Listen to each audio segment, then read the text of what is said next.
Okay, first video of 2026. I'm sorry that it's been a minute since the last one, but end of year got a bit wacky and been starting to feel a little bit off again. I think it might be an ear infection, but I have enough energy to power through this review. Zach Bryan is kicking off 2026 with his new album with Heaven on Top, and after dropping his last one on the weekend of my birthday, he sure knows the right time to release music. Country star Zach Bryan has returned with his sixth studio album, and while I am someone who's very much not into country music, Zach has really impressed me with his last few albums, his self-titled project in 2023, and his last album, The Great American Bar Scene, in 2024. Now, the lead up to this project has been a little bit crazy with some messy breakup drama that admittedly went over my head, but I was pretty excited when I heard that Zach was going to be dropping a new album.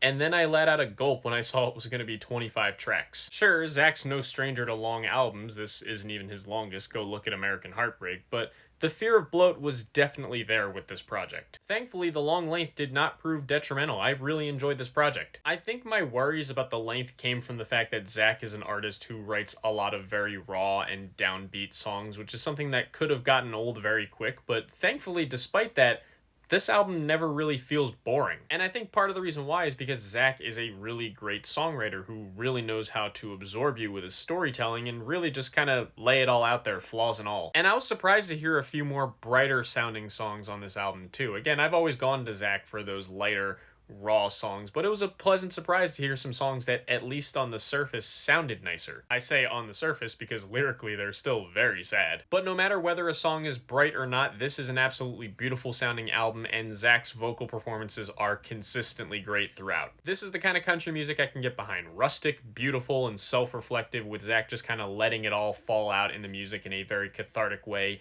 And it's another great addition to what's become a pretty impressive catalog of music. Zach Bryan's with Heaven on Top is my first album review of 2026, and it's the first album of the year to get an excellent rating from me. Life is chaos, but I'll tell you what, music is a great escape, and if this album is any indication of what 2026 is going to look like for new albums, I can't wait to see what's coming next. Definitely give this record a look.